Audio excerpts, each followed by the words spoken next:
Mon plaisir se trouve, oh, à ta loi, Seigneur. Je veux demeurer dans ta présence. Tu me comblais de ta joie. Je me réjouis en toi. Tu es l'eau du ciel qui coule en moi. Aussi, j'aimerais vous raconter une petite histoire en commençant, qu'on m'a racontée en arrivant ici. C'est cette maman qui parle à la radio dans une chaîne chrétienne. Maman monoparentale. Est-ce qu'il y a des monoparentales ici? Personne? Il n'y a pas de monoparentale? Non? Une. Gloire à Dieu. Ah, il faut applaudir. Ouais. Une maman monoparentale, c'est pas facile. Dans la Bible, il y a des veuves. Dans la Bible, il y a Ruth. Dans la Bible, nous avons plusieurs mamans monoparentales qui ont dû se battre. Et avant même de chercher de l'aide, cette maman, elle a vécu des temps difficiles, un peu comme Ruth qui avait perdu son mari et qui devait retourner et suivre Naomi. Cette maman a vécu des temps difficiles. Elle appelle la radio pour demander de l'aide financière. Allô, est-ce que je peux trouver de l'aide financière et tout ça? Et pendant cet appel, le monsieur à la radio prie avec elle. Prie, ils intercèdent, mais il y a un marabout, un sorcier, qui écoute la prière et se dit, je vais lui faire un coup. J'ai entendu l'adresse, il a fait ses recherches, et il est allé lui laisser des sacs de nourriture, et il a laissé une note disant que c'est le diable, c'est Satan, qui lui donne ces sacs-là. Alors, elle rentre, elle prend les sacs, elle n'avait pas encore vu la note, elle prend les sacs, elle dit, ben gloire à Dieu. Vous savez, quand vous avez besoin de nourriture, elle rentre avec ça, elle va dans la cuisine, elle sort la note et elle élève la voix, elle dit, merci Seigneur, parce que quand tu agis, même le diable écoute. Et j'aimerais te dire aujourd'hui que le diable même écoute quand Dieu parle dans ta vie. J'aimerais te dire ça. Parfois, on peut avoir peur de l'ennemi. Parfois, on peut fonctionner comme si l'ennemi avait même vaincu. Mais j'aimerais te dire que la parole de Dieu nous dit que Christ, en nous, l'espérance de la gloire. Vous savez? Et quand je parle, quand vous pouvez regarder les circonstances, et je sais qu'il y en a un qui a dit, ah, le pasteur a dit, Ruth était monoparentale. Non, Ruth n'avait pas d'enfant, le pasteur le sait. Mais Ruth était une mère seule, était une femme seule qui a perdu son mari, était une veuve. Et nous voyons plusieurs exemples pareils dans la Bible de personnes qui sont dans la souffrance. La Bible nous montre des gens désespérés, des gens qui recherchent l'espoir. Et ce soir, tu vas sortir de ce lieu, nous allons prier, tu vas sortir de ce lieu boosté et avec de l'espoir. Si j'avais toute l'assemblée était vraiment en joie, en bonheur, le pasteur pouvait finir son message. Il y a quelques années, il y a des enfants qui viennent souvent à la porte. Vous savez, parfois on vous fait vendre des chocolats avec vos enfants. Je ne sais pas pourquoi on nous donne cette cruauté. Et on doit aller de porte à porte pour vendre ces chocolats. Et puis, en tout cas, c'est pour des levées de fonds. Et j'ai un enfant qui est venu à ma porte. Et moi, je me suis dit, la générosité ne finit jamais à l'église. Hein. Même si je n'ai pas de sous, on cherche toujours. Et j'ai fait un don. Et j'ai acheté ces chocolats. Moi, ce que je ne savais pas, c'est que j'étais sélectionné. Avec ce don, on est sélectionné. Ils avaient un tirage. Et je ne le savais pas. N'allez pas dire que le pasteur fait des tirages. Je ne le savais pas. Alors, j'ai acheté. Et quelques, peut-être, semaines après, je reçois un appel à la maison. Allô? Est-ce que nous pouvons parler à Emmanuel? Nous avons un cadeau pour vous. Ah, vous savez, comme quand tu prends le téléphone et on te dit que tu as un cadeau, on n'y croit pas. On dit peut-être que c'est du télémarketing, peut-être c'est autre chose. Alors j'ai dit à la personne au téléphone, je lui ai dit, donnez le cadeau à quelqu'un.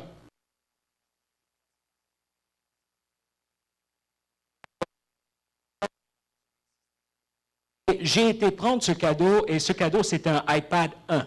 En ce temps-là, donc un iPad 1, quand ça venait de sortir, j'étais à Maranatha, Dieu existe. Et je l'ai emmené chez moi. Et peut-être vous allez vous poser la question, mais pourquoi il parle iPad 1? Je ne vais pas vous le dire tout de suite.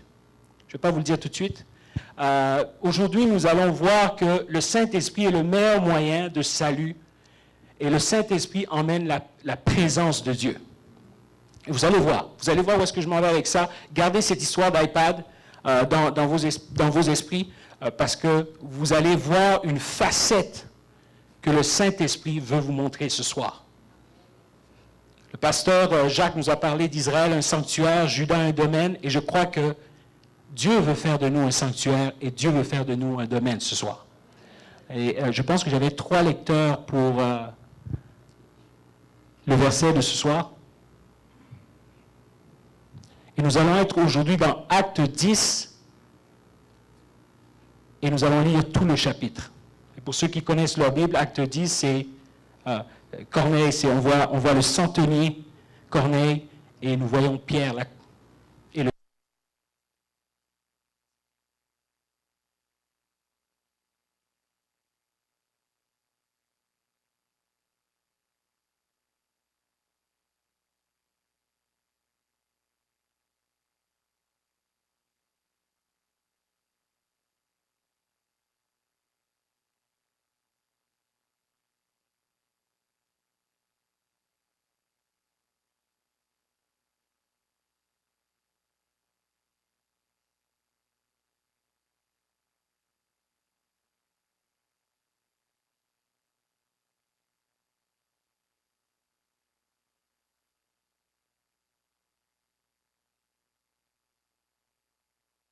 Dieu et il s'en est souvenu.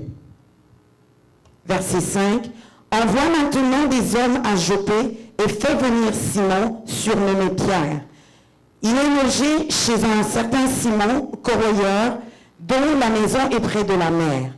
Dès que l'ange qui lui avait parlé fut parti, Corneille appela 2 de ses serviteurs et un soldat pieux d'entre ceux qui étaient attachés à sa personne. Et, après leur avoir tout raconté, il les envoya à Joppé. Le lendemain, comme ils étaient en route et qu'ils approchaient de la ville, Pierre monta sur le toit vers la 6e heure pour prier. Il eut faim et il voulut manger. Pendant qu'on lui a préparé à manger, il tomba en extase. Il vit le ciel ouvert et un objet semblable à une grande nappe attachée par les 4 coins qui descendait et s'abaissait sur la terre, et où se trouvaient tous les quadrupèdes et les reptiles de la terre et les oiseaux du ciel. Et une voix lui dit, « Lève-toi, Pierre, tue et mange. » Verset 14. Mais Pierre dit, « Non, Seigneur, car je n'ai jamais rien mangé de souillé ni d'impur. » Et pour la seconde fois, la voix se fit encore entendre à lui. « Ce que Dieu a déclaré pur, ne le regarde pas comme souillé. » Cela arriva jusqu'à 3 fois, et aussitôt après, l'objet fut retiré dans le ciel. Tandis que Pierre ne savait en lui-même que penser du sens de la vision qu'il avait eue, voici, les hommes envoyés par Corneille s'étant informés de la maison de Simon se présentèrent à la porte et demandèrent à haute voix si c'était là que logeait Simon, surnommé Pierre. Et comme Pierre était à réfléchir sur la vision, l'Esprit lui dit, « Voici, 3 hommes te demandent. Lève-toi, descends et pars avec eux sans hésiter, car c'est moi qui les a envoyés. » Pierre donc descendit et il dit à ces hommes, « Voici, je suis celui que vous cherchez. Quel est le motif qui vous emmène? » Ils répondirent, « Corneille, centenier, homme juste et craignant Dieu, et de qui toute la nation des Juifs rend un bon témoignage, a été divinement averti par un saint ange de te faire venir dans sa maison et d'entendre tes paroles. » Pierre les fit entrer et les logea. Le lendemain, il se leva et il partit avec eux. Quelques-uns des frères de Joppé l'accompagnèrent. Ils arrivèrent à Césarée le jour suivant. Corneille les attendait et avait invité ses parents et ses amis intimes. Lorsque Pierre entra, Corneille, qui était allé au-devant de lui, tomba à ses pieds et se prosterna.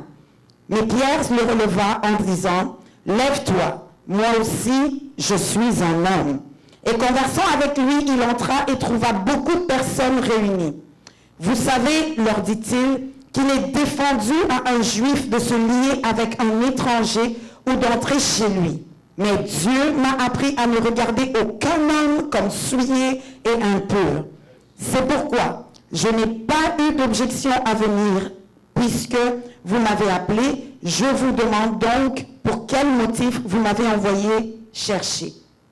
Corneille dit, il y a 4 jours, à cette heure-ci, je priais dans ma maison à la 9e heure, et voici, un homme vêtu d'un habit éclatant se présenta devant moi et dit, Corneille, ta prière a été exaucée et Dieu s'est souvenu de tes aumônes.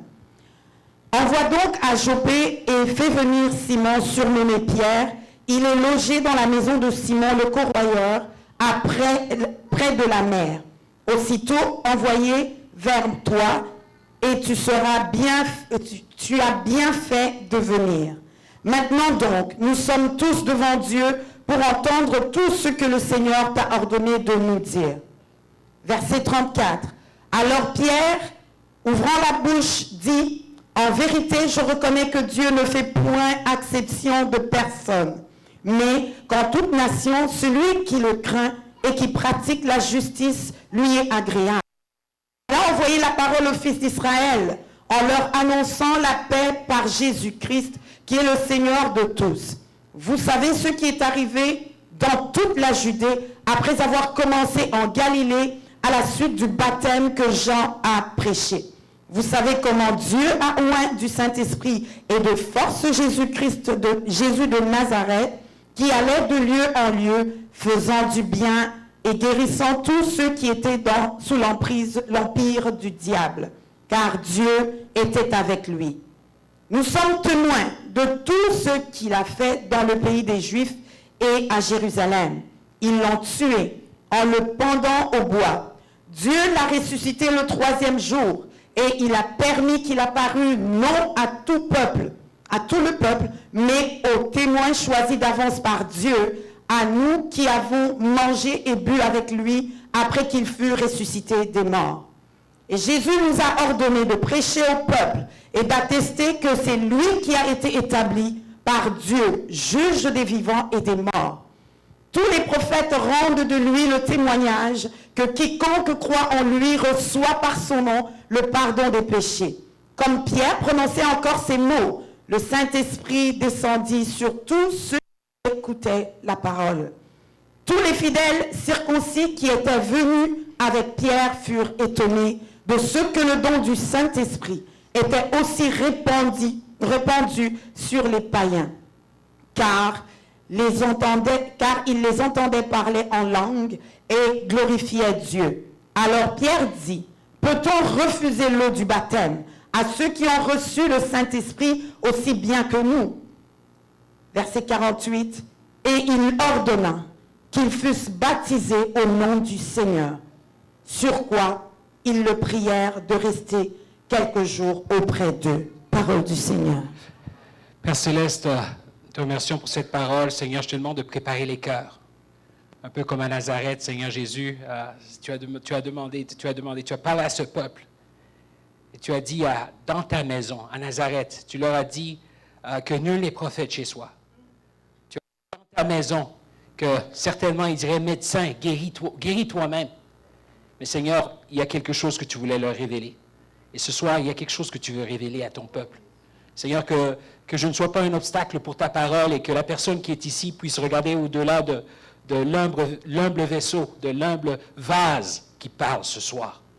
Et Seigneur, qu'il puisse entendre ce que tu veux dire à ton Église, ce que tu veux dire à ta maison, ce que tu veux dire à chacune des personnes, car l'Église, c'est chacune des personnes qui est ici. Dans ton nom tout-puissant. Amen. Le meilleur moyen du salut, la présence du Saint-Esprit. Pierre se retrouve dans une circonstance incroyable. Vous savez, parfois on lit la parole de Dieu, puis on lit la parole de Dieu comme des religieux. On pense que le film, que la personne, on pense que le texte, où est-ce que nous voyons les gens faire des actions, on pense que Pierre avait vu tout cela venir et que chaque scène était préparée. Mais j'aimerais ce soir qu'on lise cette parole un peu simplement, comme des hommes et comme des femmes. Simplement. Parce que c'est ce qu'il était en premier. Pierre, je m'excuse, avant d'être autre, Pierre était un homme.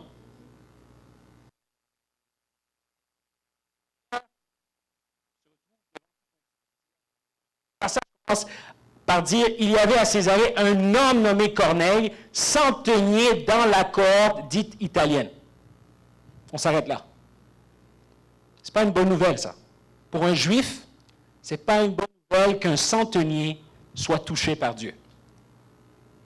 Pense à la personne qui t'attaque. Peut-être que tu as déjà vécu du tribalisme. Peut-être que tu as déjà vécu du racisme. Peut-être que tu as déjà vécu du sexisme. Les Romains étaient là et les Romains détruisaient. Les Romains maltraitaient. Les Romains faisaient du mal. Et cet homme, ce Romain, qui faisait du bien, oui, mais il était romain. Il était romain. Et ce Romain n'était pas comme tous les Romains. Et c'est comme si la parole de Dieu veut nous dire que il y a des gens peut-être que tu aimes moins par leurs habitudes. Il y a des gens peut-être, tu te dis, non, cette race-là, c'est pas possible qu'ils croient en Dieu. C'est pas possible. Il y a des gens peut-être juste par leur style de vie, comme je suis venu ici, aujourd'hui, la louange était bonne.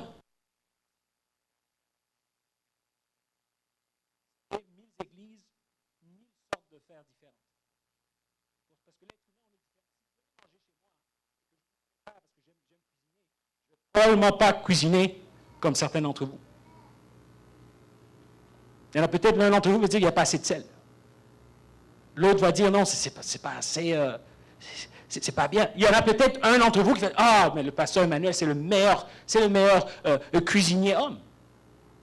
Alors vous pouvez dire amen. Amen. Il y a une diversité. Et dans la diversité, nous voyons ici que cet homme qui était un centenier, oui, il était un centenier. Il faisait partie des gens qui arrêtaient, il faisait partie des gens qui étaient dans le gouvernement en place, qui abusaient, faisait partie de cette cohorte de colons, des gens qui colonisaient. Les Juifs, la Bible nous dit que cet homme était pieux. Lisez-le comme un juif. Centenier. Je m'imagine un juif dans ce temps-là, centenier dans la cohorte italienne. Cet homme était pieux et craignait Dieu. Je dis, no way.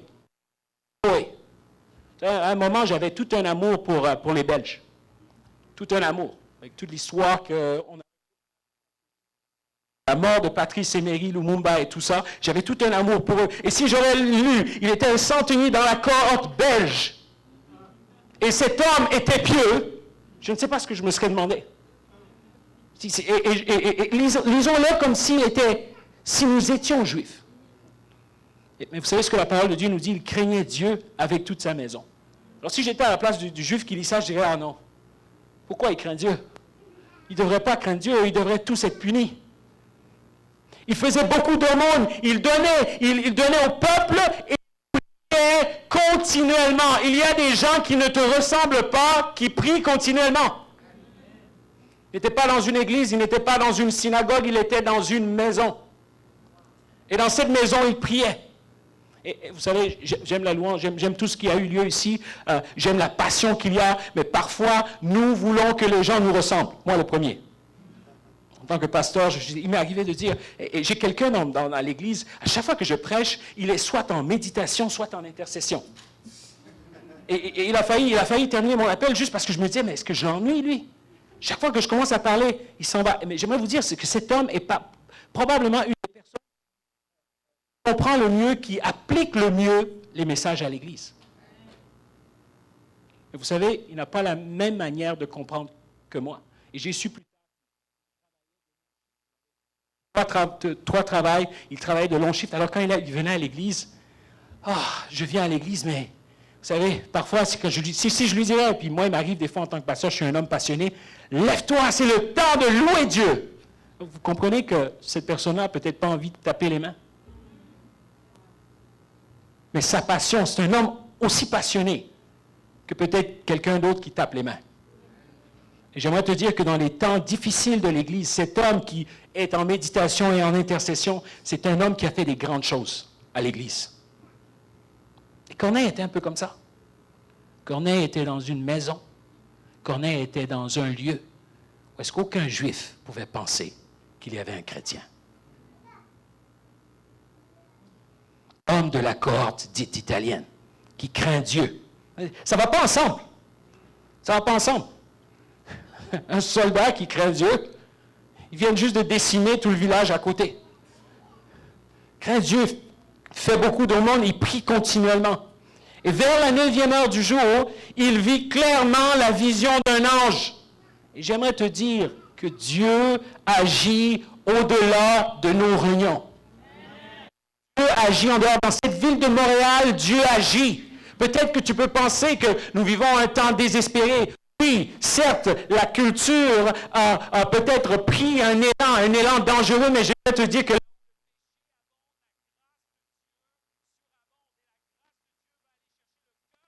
perdu. J'ai un jeune qui vient à l'église. Ce jeune, quand il est arrivé la première fois, ce jeune, il joue de la guitare, c'est incroyable.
Oui, je le dis ici peut-être parce que la réalité est que certains d'entre nous ne vivent pas une vie droite devant Dieu. Mais j'aimerais te dire, la sanctification, c'est quelque chose que Dieu demande. C'est un jeune garçon qui avait 3-4 copines. Mais quand Dieu l'a touché, c'est un jeune garçon qui a dit, c'est fini, je me garde pour Dieu. C'est un jeune garçon qui a mis sa vie en ordre. Et présentement, il est dans un cours de théologie pour formation et tout ça. Il travaille aussi en dehors, il fournit pour ses études. Et en écoutant son témoignage, je lui ai dit, écoute, je ne suis pas en accord avec tes boucles d'oreilles, mais j'aimerais te dire quelque chose. Je suis content que je me suis assis avec toi et je t'ai écouté. Parce qu'il venait de quelque part. Il n'avait pas la connaissance que j'avais. Il était centenier dans la cohorte italienne. Et Dieu m'a parlé. Dieu m'a parlé, et Dieu m'a parlé quand je parlais à ce jeune, il me dit, si je l'avais maltraité, si à cause de cela, si, et à l'église, nous avons vraiment ce cœur, parce que nous savons que cette génération, la génération présente en 2015 est blessée. Au-delà de tout le sourire que vous pouvez voir, au-delà de tout ce que vous pouvez vous imaginer, c'est une génération qui a vécu des choses difficiles dans les maisons, car il y a plus de divorces qu'auparavant. Et Dieu me mettait à cœur de vous dire, ce soir, que la présence du Saint-Esprit, c'est peut-être pas quelque chose que tu t'attends. Quand le Saint-Esprit agit, quand le Saint-Esprit se manifeste, vous savez, le problème de l'Église, c'est qu'on pense savoir comment Dieu agit. Seigneur, agis, Seigneur, manifeste-toi, Seigneur. Et là, tu vois, tu dis, non, ça, c'est pas le Seigneur. Si tu comprends Dieu, Dieu n'est plus Dieu.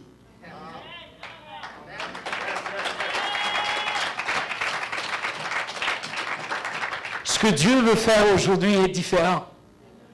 Ce que Dieu veut faire au-delà de ce que nous pensons, au-delà de notre culture. Vous savez ce que Jésus a posé comme question aux pharisiens dans Matthieu 15, 6, et c'est la question que j'ai pour vous ce soir. Jésus a dit aux pharisiens, pourquoi transgressez-vous le commandement de Dieu au profit de votre tradition? Et j'aimerais te dire que c'est le même problème que nous avons aujourd'hui. Notre tradition. Moi, j'aime ça quand j'ai ma chaise en avant. Et quand quelqu'un vient s'asseoir sur ma chaise, non, il y a un problème, bouge. Moi, j'aime ça quand le deuxième chant, là, c'est ce chant-là. Sinon, je ne suis pas béni. Mais j'aimerais te dire, l'Église, ce n'est pas pour toi. L'Église, c'est pour les gens dehors. L'Église n'a pas une mission, c'est la mission qui a une Église.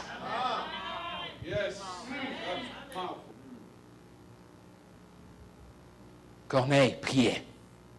Corneille avait les regards fixés sur Dieu. Et il y a quelque chose de miraculeux qui est arrivé. Croyez-moi, il y avait plusieurs chrétiens à Jérusalem, mais ce jour-là, l'ange n'était pas dans une méga church, l'ange n'était pas dans une église, l'ange était dans une maison. Amen. Et je crois qu'aujourd'hui, encore à Montréal, il y a des anges dans les maisons. Je crois qu'aujourd'hui, encore dans le Canada, l'ange est dans les maisons. Je crois que, même si nous regardons, des fois on peut être cynique, le diable est peut-être fort, mais Dieu est plus fort. Amen. Vous savez, Dieu utilise des anges pour combattre le diable. Parce que ma Bible me dit que Dieu est encore assis sur son trône. Si Dieu se lève, c'est grave pour le diable. C'est grave. Dieu n'a pas à se lever. Et parfois, on magnifie le diable. On raconte, voilà, le diable, il a fait telle chose, le diable, il a fait ci. Et je pense qu'il est temps qu'on magnifie Jésus. Magnifie Jésus. C'est ce que Corneille faisait, il magnifiait Jésus. Et parfois, quand on sait très peu, c'est facile de magnifier Jésus. Hein? Quand on n'a pas tout le jargon religieux. Il m'a béni. Oh, il est bon. Oh oui, le Père éternel, le Papa du ciel. Est-ce qu'il est vraiment le Papa du ciel? Ah, quand il dit une chose, elle est accomplie. Oui, mais quand tu n'as pas d'essence, tout à coup, il n'accomplit pas grand-chose, son Papa. Et Dieu veut que nous soyons comme Corneille, simple. Corneille était simple, comme un enfant. Simple. Il n'était pas... Et j'aimerais vous dire quelque chose. Être chrétien ne veut pas dire être parfait. Être chrétien veut dire marcher vers la perfection. Et vous savez, quand on marche vers la perfection, moi je me rappelle quand j'étais en classe, vous aimez peut-être beaucoup l'école, moi je n'aimais pas l'école. Je le dis tout haut, c'est plus tard, au secondaire, que j'ai commencé à aimer l'école. J'avais des bonnes notes, mais je n'aimais pas l'école. Et je me rappelle encore mon cours de physique, 5e année maths physique. Tout ce que je voyais au tableau, c'était du rouge. Si l'enfer existait sur terre, c'était bien cette classe.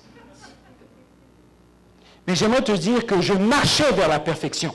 Il y a des élèves dans cette classe qui avaient toujours 99%. Et nous avons été entraînés très jeunes dans le système scolaire dans lequel on était. Il faut avoir les plus hautes notes. Et tous les parents ici, quand vous racontez vos histoires à vos enfants, vous leur dites comment vous avez les 99%. Pendant que 99, c'est juste le numéro de la page. Et quand j'ai cherché cette note, j'ai appris quelque chose. Et mon père m'a dit cette chose. Ce qui est important, c'est que tu essaies. C'est que tu essaies. Pour certaines personnes, 70%, c'est le mieux qu'ils ont fait. Ils n'ont pas dormi toute la nuit et ils ont eu 70%. Pour d'autres, ils n'ont même pas dormi, ils n'ont même pas étudié, ils ont 99,9%. Et c'est ça, la recherche de la sainteté de Dieu, c'est rechercher à faire ton mieux. Recherche à faire ton mieux. Recherche dans la louange, oui. Recherche dans tes habitudes. Recherche dans tes habitudes. Malachie 1 nous dit, vous me donnez des brebis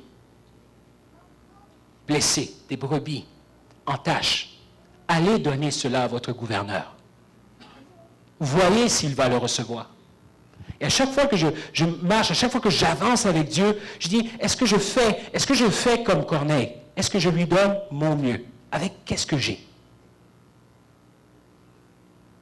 Ou je donne mon mieux dehors, C'est très facile avec le système dans lequel on fonctionne. C'est très facile de voir où est-ce qu'on donne le mieux. J'aimerais vous dire, cette église, je regarde le pasteur, je regarde toute l'organisation qu'il y a eu pour cette conférence. Je peux dire que pasteur Jacques donne son mieux. Mais je vais vous dire quelque chose en tant que pasteur. Je me permets. Parce que moi, je suis en visite. Si vous ne m'aimez pas, c'est pas grave. Je ne vais pas être invité. Après, c'est fini. Je me permets. Ce qui est difficile comme pasteur, c'est qu'on donne. Parfois, les gens qui nous suivent, ils prennent pour acquis le fait qu'on est là. Ils prennent pour acquis le fait... regardez, c'est un homme, il a pris son temps, il est venu ici, il a pris son temps, il nous a invités. C'est beaucoup de travail. Il a pris son temps. Le temps qu'il pourrait avoir avec son épouse, avec ses enfants, il décide d'avoir ça ici avec vous. Et là, lui, il est là depuis 10 heures du matin. Je le dis juste comme ça. Et toi, tu es là, tu as dit, pasteur, je vais être là. Pasteur, je vais être là. Et je sais qu'il y en a un dans la salle qui dit, ah, voilà, c'est un pasteur, il va parler pour les pasteurs. Je sais qu'il y en a un qui va dire ça, c'est pas grave. Mais j'aimerais te dire, on fait tous partie de la même équipe. On est tous des prêtres. Hein? Vous aimez le Nouveau Testament? La bonne chose dans le Nouveau Testament, on est tous des prêtres.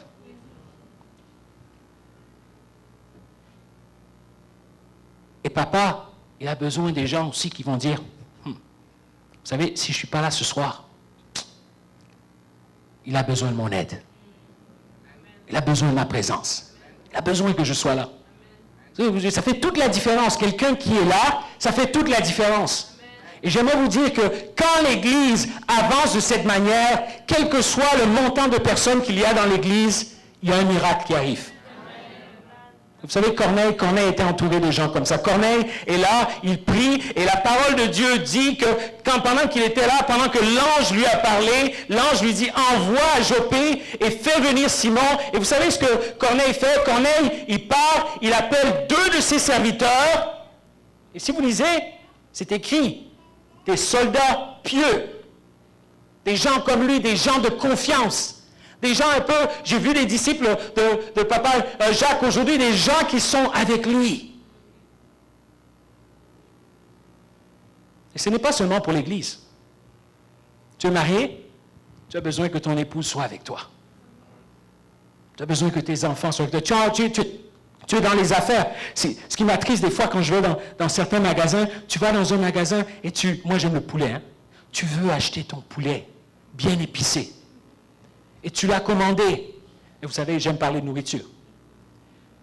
Et tu arrives pour prendre ton poulet, et on te dit d'attendre encore 1 heure. Après que tu l'as commandé, ça fait 45 minutes. Et tu es sur place, on donne ton poulet à quelqu'un d'autre. Et tu commences à parler en langue, même si tu es pasteur. Seigneur, aide-moi. Dieu recherche des serviteurs comme les serviteurs de Corneille.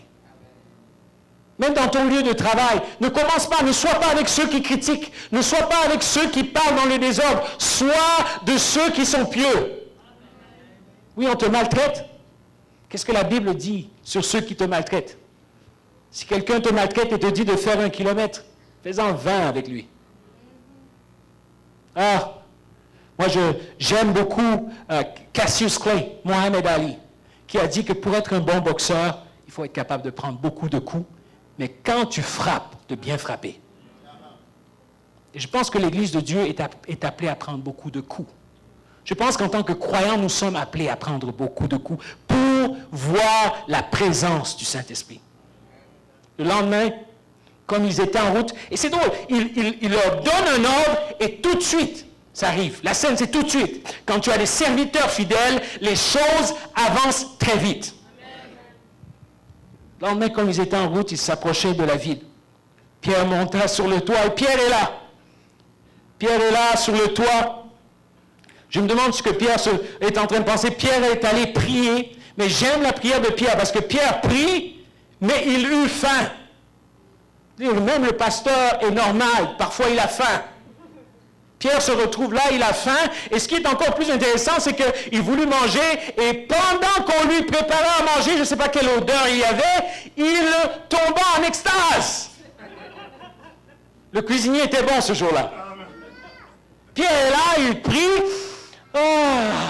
Et dans cette extase, à sa grande surprise, ce que Pierre va voir va bouleverser toute sa vie.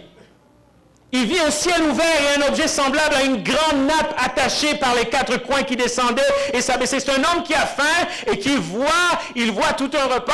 Et ici, je vois un homme qui a faim ce soir. Je vois un homme qui n'a pas mangé pour venir recevoir cette parole et sois béni ce soir. Je vois une femme qui a faim ce soir et ce que tu vois, c'est de la pelouse, de la salade pendant que tu viens de manger la viande.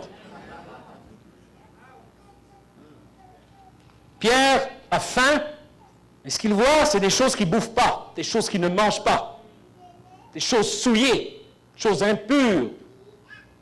Qu'est-ce que Pierre voyait? Pierre voyait des crevettes, Pierre voyait tous les fruits de mer, Pierre voyait toutes les choses que les Romains mangeaient et que lui ne mangeait pas. Alors si tu manges des fruits de mer, sois béni. L'enseignement n'est pas sur ce que tu dois manger ou pas. Mais Pierre est en train de voir toutes les choses qu'il ne mange pas. Cela arriva jusqu'à 3 fois.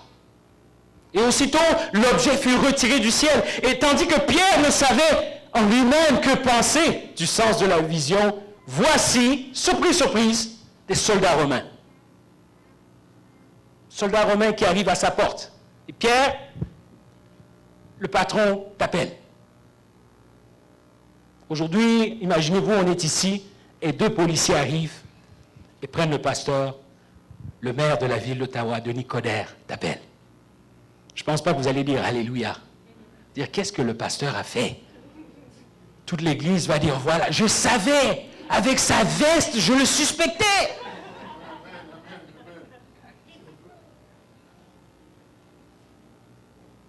Et Pierre quitte ce lieu, il suit les soldats romains et ils sont là, ils sont en train de lui parler, ils sont en train de lui dire toutes les choses que leur maître a vues, toutes les choses, l'ange que leur maître a vu. Pierre est en train de se poser la question, est-ce que Dieu s'est trompé de personne?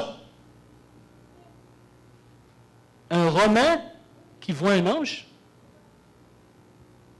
En plus de ça, ce n'est pas un citoyen, c'est un centenier.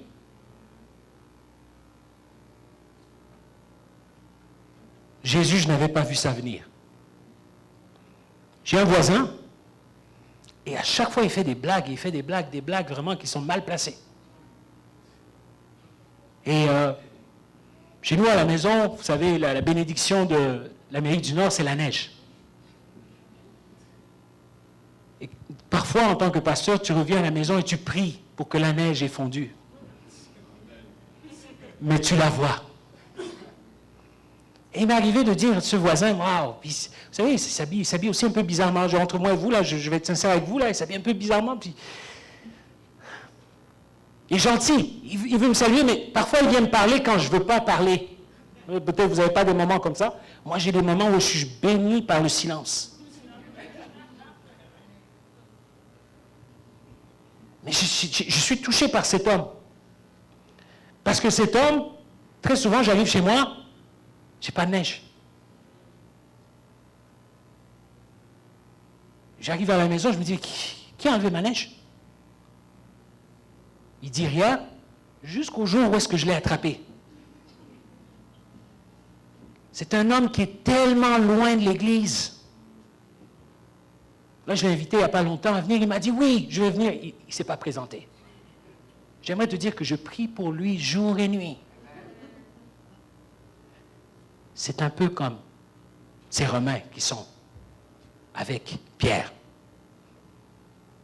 Ici, il y a 3 choses qu'on voit pour la présence du Saint-Esprit. La première chose, ne juge pas la vie spirituelle des autres. Ne juge pas. Ah, c'est juste du lait. Moi, j'aime le steak. À l'église, pasteur. Et on va faire un cœur à cœur ce soir. Des fois, il y a des choses, il faut se censurer. Il ne faut pas dire à votre pasteur. Il y a certaines choses, si tu n'es pas satisfait de ce que quelqu'un a fait dans ta vie, tout n'est pas bon à dire. Mon papa m'a appris ça jeune. Emmanuel, tout n'est pas bon à dire. Parfois, on décourage les gens dans leur marche avec Dieu juste parce qu'on juge leur vie spirituelle. Quand je parle de juger la vie spirituelle, ce n'est pas dire à quelqu'un de se corriger dans tel ou tel autre domaine, mais il faut apprendre quelque chose. Gagne d'abord le droit de parler dans la vie de quelqu'un avant de parler dans sa vie. Tu viens, ça fait 2 semaines, tu arrives et tout de suite, « Ah, Pasteur Jacques, j'aimerais que tu changes telle chose. » Est-ce que tu as vu toute la souffrance, tout ce qu'il a porté sous son dos depuis toutes ces années? Non, on commence d'abord par venir. Sois ponctuel. Commence par lui montrer d'abord que tu as un cœur de serviteur. Commence par être fidèle. Ici, dans cette église-là, on n'appelle jamais les gens. On va t'appeler, mais on n'a pas ton numéro de téléphone. Commence d'abord par donner ton numéro de téléphone. Juge pas les gens par leur vie spirituelle. Juge pas la vie spirituelle des autres. Et vous savez, il y a des gens qui vont venir, il y a une dame qui vient à l'église, elle est un peu âgée, vous devriez la voir pendant la louange. Si elle était ici ce soir, vous l'aurez vue là, en train de bouger, vous direz, mais waouh, qu'est-ce qu'il y a avec cette dame? Cette dame a eu tous ses enfants arrachés par le système. Cette dame a été battue toute sa vie. Et je dis son témoignage parce que cette dame me permet de le dire. Mais j'aimerais te dire quelque chose. Quand elle adore, il y a quelqu'un à l'église qui est déjà venu me voir me dire « Pourquoi la dame est toujours en train de bouger ?» Je dis « Laisse-la, tu ne comprends pas. Tu ne comprends pas. Ne juge pas la vie spirituelle des autres. Quelqu'un rit dans l'église. Oh, pourquoi il rit? C'est un rire bizarre. Laisse-la rire. On est devenu, c'est incroyable, c'est incroyable. Moi j'ai même vu, et je parle en tant que fils de pasteur, j'ai même vu, on dirait que je fais une carte au niveau, c'est pas grave, j'ai une voix assez forte. J'ai même vu des gens même traiter des enfants de manière à les rejeter. Et nos enfants qui sont ici, là, c'est l'église d'aujourd'hui, pas de demain. C'est l'église d'aujourd'hui. Quand vous avez des jeunes comme ça, investissez. Son style de musique, je l'aime moins. Le style de musique que tu avais quand tu étais plus jeune, tes parents ne l'aimaient pas. Non, ma petite fille, là, on est à l'église, et des fois on loue, puis on est dans la voiture, elle dit, « Papa, c'était vieux le style de musique d'aujourd'hui. » Et ça me blesse. J'ai envie de lui imposer les mains. Mais je me retiens. Pourquoi je suis différent? Elle vit dans une autre génération. Mais je veux la garder à l'église. Moi, mon objectif, c'est qu'elle soit heureuse. Mon objectif, c'est qu'elle s'attache à Jésus. Ce qui est important, c'est qu'elle grandisse. Et si elle grandit spirituellement, bien au-delà de toutes les habitudes que j'aimerais qu'elle ait, parce que j'aimerais lui dire, tu sais, quand j'étais plus jeune, ce n'était pas comme ça. Malheureusement, elle ne vit pas dans mon contexte. Or, toute histoire hors contexte est un prétexte. Juge pas la vie spirituelle des autres. Parce que si tu juges, la deuxième chose que tu vas faire, tu vas désamorcer la parole de Dieu. Le Saint-Esprit avait un rendez-vous avec Pierre, avec Corneille et avec les soldats pieux. Et j'aimerais te dire que le Saint-Esprit a un rendez-vous avec toi ce soir. Mais quel est ton mode de pensée? Quelles sont les choses qui t'ont arrêté? Est-ce que mon accent t'a arrêté ce soir? Parce que tu es là dans ce lieu et tu dis, moi, j'écoute pas des gars comme ça. C'est un acculturé. Est-ce que la manière que je bouge ici, peut-être sur cette estrade, t'a arrêté? Est-ce que la louange t'a arrêté? Une fois, j'étais dans la louange, moi-même, j'étais dans la louange, puis je n'arrivais pas à me concentrer parce que j'aimais pas le chant. C'était tellement répétitif. Et le Saint-Esprit m'a dit, « It's not about you! » Je crois que le Saint-Esprit doit dire ça souvent à chacun d'entre nous. It's not about you. Jesus is the center. You're not Rambo. It's Jesus. Quand on a écrit le script, toi, tu es la personne qui te cache derrière Rambo. Jésus est Rambo. C'est Jésus qui parle à l'ennemi. D'ailleurs, dans Jude, on dira que quand l'ange est venu pour réclamer, le diable est venu pour réclamer le corps de Moïse à l'ange Michael ne l'a pas injurié, sachant pourquoi l'ange ne l'a pas injurié. Il savait pour qui il servait. Il savait. Vous savez, quand ton patron est fort, tu n'as pas beaucoup parlé. Quand tu as le pouvoir, pourquoi tu vas parler? Celui qui parle beaucoup n'a pas de force. Mais nous avons un Dieu fort. Ne désamorçons pas le pouvoir de la parole de Dieu.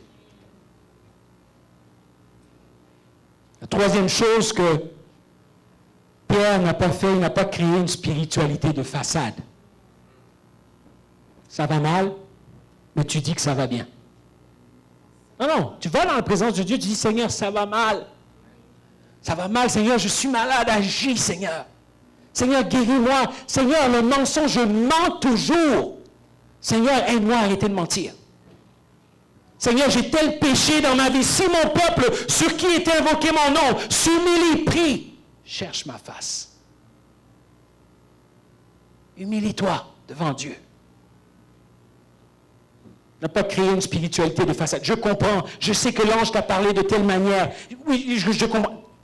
On voit dans le texte que Pierre ne comprenait rien.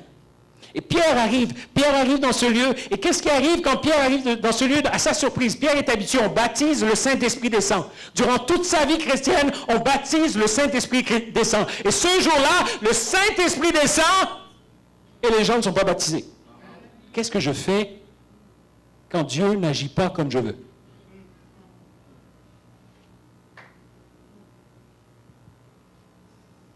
Est-ce Dieu?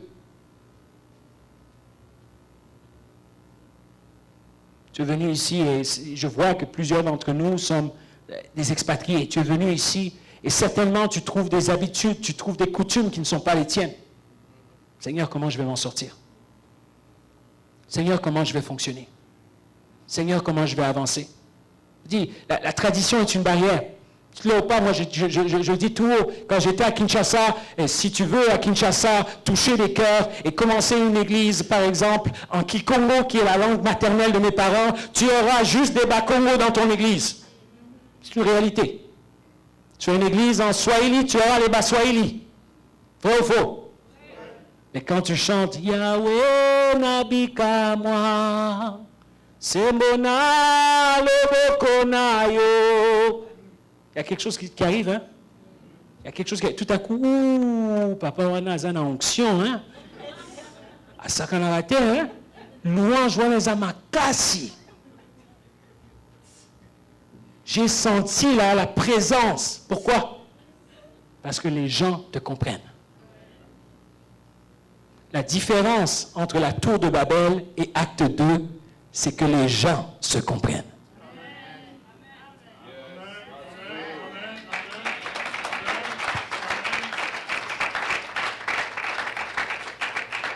Loin de moi l'idée de vous dire d'oublier d'où vous venez. Loin de moi l'idée de vous dire d'oublier vos traditions. Mais ne laissez pas vos traditions être un blocage pour l'Esprit de Dieu.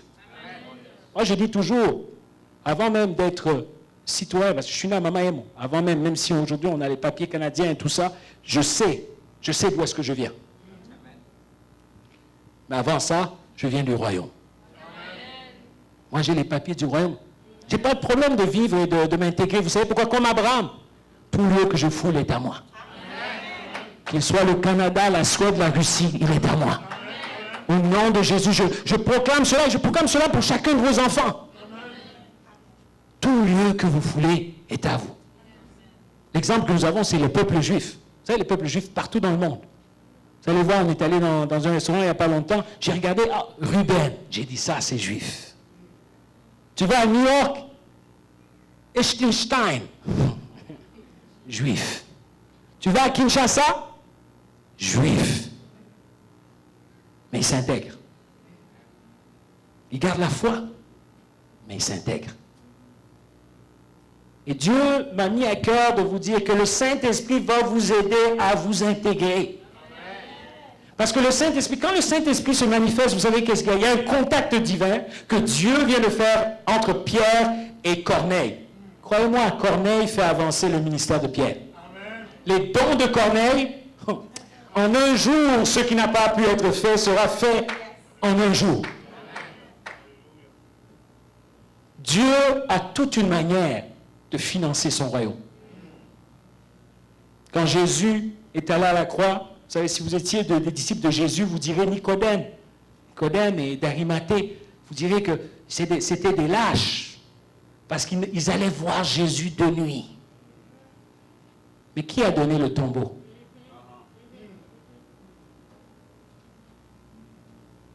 Quand on ne juge pas la vie spirituelle des autres, on comprend que tout le monde est utile.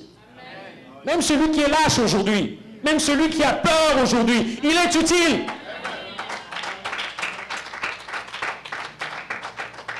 Je m'excuse de ce proverbe, mais c'est mon grand-père qui disait ceci. Zobanayo, azali zobanayo.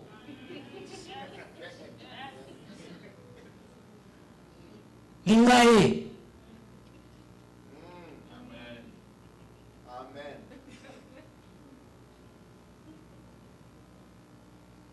Croyez-moi, quand tu commences à aimer le vulnérable, quand tu commences à aimer le démuni, quand tu commences à aimer celui qui n'est rien, vous savez qu'est-ce qui arrive? Cette personne commence à croître, commence à grandir, parce que nous grandissons avec l'amour.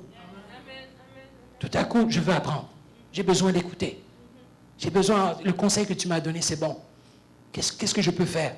Et on grandit, on grandit, on grandit. Et une église, c'est un lieu où est-ce qu'on veut que les autres soient bénis. On veut, parce que quand les autres sont bénis, vous savez qu'est-ce qui arrive? L'église est bénie. S'il y a des chefs d'entreprise ici, qu'est-ce qu'il y a? Vous allez tous avoir du travail. Mais là, quand tu commences à travailler pour la personne, ne va pas en retard. Oh, nekonangai. Nekonao. Mais tu devrais être là ponctuel. Parce qu'à zen nekonao.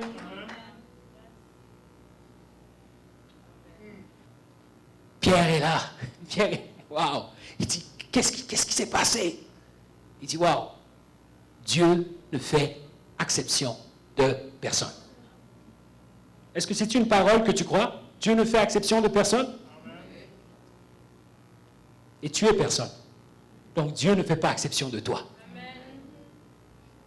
Marche comme si Dieu ne fait exception de personne. Alors ceci veut dire que quand tu vas aller appliquer pour un travail et tu vas dire, oh, on ne va pas m'engager parce que je suis de la couleur, la belle couleur qu'il faut avoir sur terre. Tu ne diras pas, on ne va pas m'engager à cause de ma couleur. Tu diras, Dieu ne fait exception de personne. M'arrivé, quand je suis arrivé dans ce pays, de faire une entrevue au téléphone, et la personne m'avait engagé. Et j'utilisais le nom Emmanuel Dani, parce que j'avais remarqué qu'avec Emmanuel Diafouila, je n'étais pas appelé. Alors on apprend des trucs. J'ai dit Emmanuel Dani, Dani c'est mon nom de milieu. Mon père s'appelle Daniel, il m'a nommé, il m'a donné un petit sobriquet, Dani. Et by the way, Victory, Victory, right? Winner. Mon nom à Kikongo, c'est Nungini. Winner. You're winner. Il est prophétique.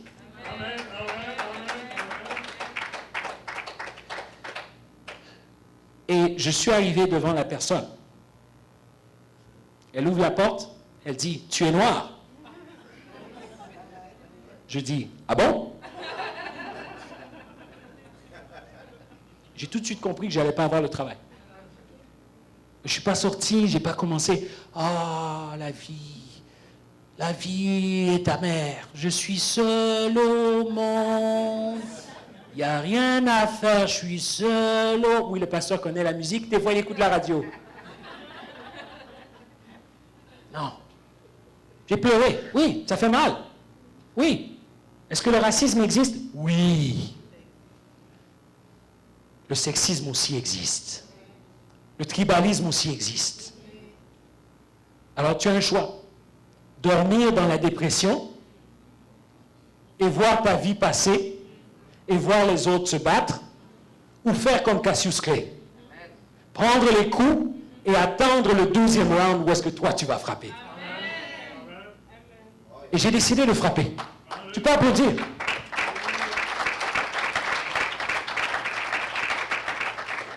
Pasteur Jacques, ce matin, il a dit, Dieu t'a donné la bénédiction, c'est à toi de conquérir. J'ai retenu cette parole et cette parole était là pour moi. Parce que j'aimerais vous dire, chacun d'entre nous ici, là, quand Israël est sorti d'Égypte, Dieu a dit, je t'ai donné. Jusqu'aujourd'hui, ils se battent. Hein? Jusqu'aujourd'hui, il y a des bombes qui tombent. Il y a même une dame qui a dit, ils ont fait le dôme de fer, elle a dit, ça c'est Yahweh qui nous protège. Mais j'aimerais te dire que le dôme de fer, même si Yahweh les protège, il y a un homme qui a réfléchi comment faire ce dôme de fer. Les problèmes, c'est bon. C'est très bon, les problèmes. Parce que les problèmes sont là pour les gens qui peuvent créer des solutions. Lis ta Bible, dans Genèse, il y a un homme qui s'appelle Caïn, qui a fait une grande erreur. Il a tué son frère. Chose à ne pas faire. C'est pour ça que quand les gens disent « Ah, moi je fais tout ce qu'il y a dans la Bible », non, il y a des choses qu'il ne faut pas faire. Mais quand tu regardes la lignée de Caïn, tu vas voir Tubal, Caïn, tu vas voir les créations que certains des descendants de Caïn ont fait, au-delà des péchés, tout ça. Vous allez voir, parce que Caïn devait vivre seul, il y a une intelligence qui a été créé. Un homme comme Moïse, qui s'est retrouvé dans la maison du Pharaon, il y a une intelligence qu'il avait, une intelligence des lois, une intelligence de la gestion que Dieu lui a donnée. Tes souffrances sont ta formation. Amen. Alors arrête de pleurer.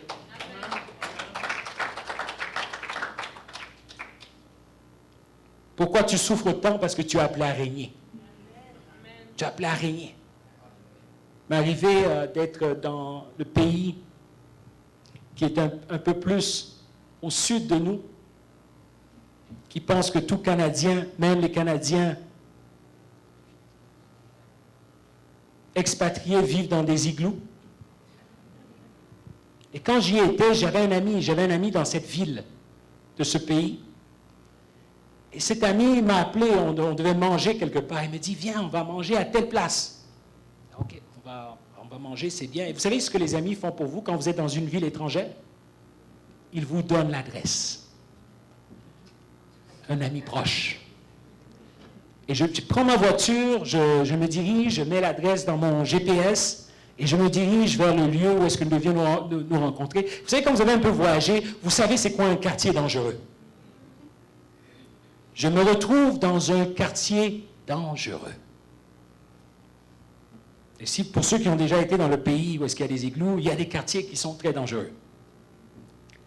Et en passant dans ce quartier dangereux, j'appelle mon ami en pensant que je me suis perdu. J'avais des enfants, j'avais des jeunes que j'avais emmenés avec moi, donc j'avais peur pour la sécurité de ces jeunes-là aussi. Les parents vont dire, voilà le pasteur, hein, comme vous aimez tant dire. Non, pas vous. À Ottawa, ils aiment dire ça. Et là, j'appelle mon ami me dit, où tu es? Je lui donne le nom de la rue, il dit, c'est un quartier dangereux. Je dis, ah, merci, c'est quelque chose que je ne savais pas. Et il me dit, non, prends telle route, c'est à cause du coin où est-ce que tu viens, tu n'as pas le choix, il te faut passer par ce quartier dangereux afin d'arriver dans ce restaurant. Et quand je suis arrivé dans le restaurant, c'était bon, le restaurant était bon. Ah. Vous savez, dans le pays où est-ce qu'ils pensent qu'ici, il y a des igloos, là, ils te nourrissent bien. J'ai bien mangé, mais il fallait que je passe par le quartier dangereux. La vie chrétienne, il te faut souvent passer dans des quartiers dangereux. Mais quand tu passes le test, la nourriture est bonne.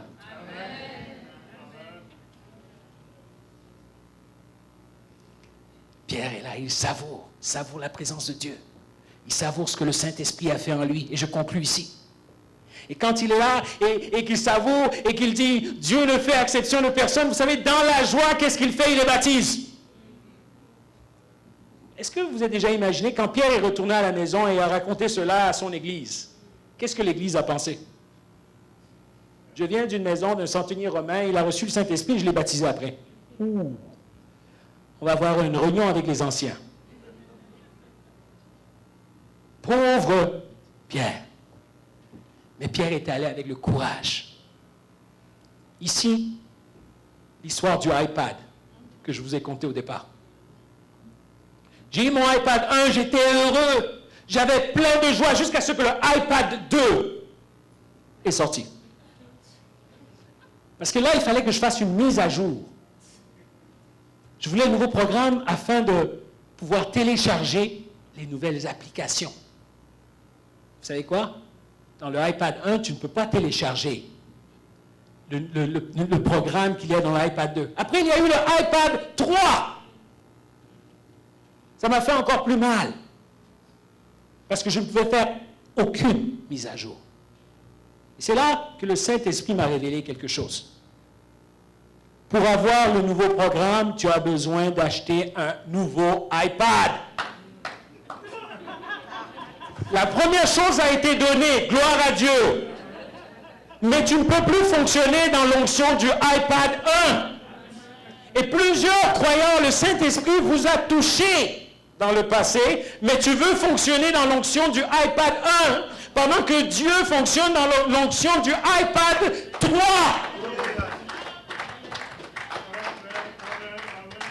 Les programmes ne sont plus les mêmes. Les plans ne sont plus les mêmes. Oui, la parole reste la même. Les principes sont les mêmes. Mais j'aimerais te dire que le même Dieu qui a choisi Israël a choisi de toucher tous les peuples et toutes les nations. Et quand il a décidé de le faire, les Juifs n'étaient pas très heureux. Ne faisons pas la même erreur, chrétiens. Le même Dieu qui nous a touchés, le même Dieu qui nous a envoyés, a décidé de nous choisir afin de toucher ce peuple qui est dehors. Et pour cela, nous devons avoir le iPad 3 du Saint-Esprit. Inclinons nos têtes. Pendant que les adorateurs s'avancent, Père Céleste, je te remercie. Je te remercie pour ce que tu fais dans ton œuvre. Je te remercie pour ce que tu fais dans ton Église. Seigneur, brise les chaînes. Seigneur, transforme.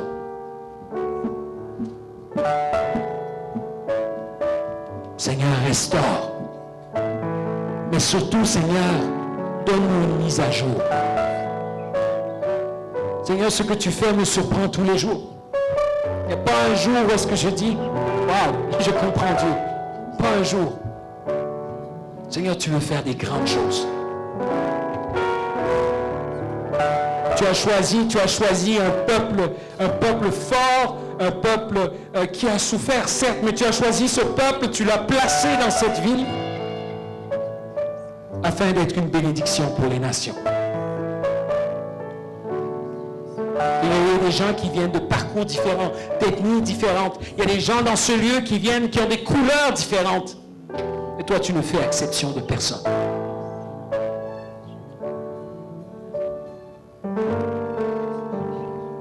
Je te demande, Seigneur, ce soir, celui qui est devenu incrédule, celui qui encore là est en train de résister, je te demande, Seigneur, bouleverse sa pensée seulement comme toi. Ce n'est pas par l'argumentation qu'un cœur change, c'est par le Saint-Esprit.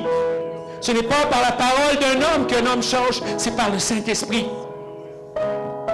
Seigneur, surprends certaines des personnes qui disent, lui, jamais. Ce peuple, jamais. Ces gens, jamais ils vont changer. Mais permets à chacun d'entre nous d'avoir tes lunettes. De voir les gens comme tu les vois. D'avoir un cœur comme le tien. De ne pas juger la vie spirituelle des gens, mais de les aider à grandir, à croître. Permets-nous d'aimer davantage. Ils étaient connus.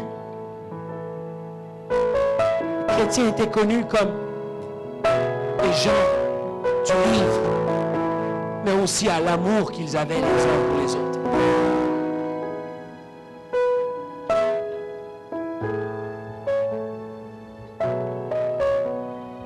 Seigneur, nous ne voulons pas désamorcer la puissance de ta parole. Ce soir, Seigneur, dans ta présence, nous voulons te dire, tu es encore capable. Le même Dieu qui a agi il y a des années, j'entendais le pasteur Jacques dire, parler du réveil, parler de comment Dieu l'avait touché, parler de comment Dieu lui avait parlé. Le même Dieu qui lui a parlé à Kinshasa, c'est le même Dieu, il est ici. Le même Dieu qui a parlé à Abraham est capable d'agir ici. Seigneur, tout ce que nous voulons, c'est toi. Nous n'allons pas dire de paroles négatives. Nous allons avancer avec toi, Seigneur. Tu vas agir dans nos vies. Tu vas agir. Certes, nous allons prendre des coups, même si nous prenons des coups pendant 12 ans. Pasteur Jacques a pris, il a avancé, il a eu 5 ans de victoire. Il a eu 5 ans de difficultés, mais je proclame des années de gloire. Seigneur, tu veux nous relever, tu veux nous faire du bien. Et je crois que le diable a déjà perdu. Je demande pour protection sur chacun de ses enfants, des champions, Seigneur. Je demande une bénédiction dans tout ce qu'ils font, Seigneur. Je demande une grâce, que l'Église ait une grâce envers chacun de ses enfants, que personne ne les condamne, que personne ne les surveille, que les gens de l'Église aient une compassion pour ce que tu fais en eux. Parce qu'ils sont tes enfants, premièrement. Il y a une œuvre merveilleuse. Oui, je crois, comme Pasteur Jacques, il y a une œuvre merveilleuse que tu veux faire en eux. Je demande la même chose pour chacune des jeunes personnes qui est ici, chacun des jeunes qui est ici dans ce lieu. Seigneur, ne nous permet pas de mépriser la jeunesse. Toi-même, tu as été méprisé par les pharisiens. Toi, tu étais jeune et tu as été méprisé. Alors tu comprends c'est quoi être méprisé. Ne nous permet pas de mépriser ces jeunes. C'est l'Église d'aujourd'hui. Oui, ils ont des méthodes différentes. Oui, ils sont sur un iPad 3. Mais permets-nous, Seigneur, d'être compatibles. Au lieu de briser entre les générations, permets-nous, Seigneur, de connecter. Permets-nous de leur donner la sagesse, oui. Mais permets-nous d'apprendre aussi d'eux. Agis, manifeste-toi. Help me know you. Help me know you. I need. Help me know you. I need. Tu es tout pour moi. Mon plaisir se trouve, oh, à ta loi, Seigneur. Je veux demeurer dans ta présence. Tu me comblais de ta joie. Je me réjouis en toi. Tu es l'eau du ciel qui coule en moi.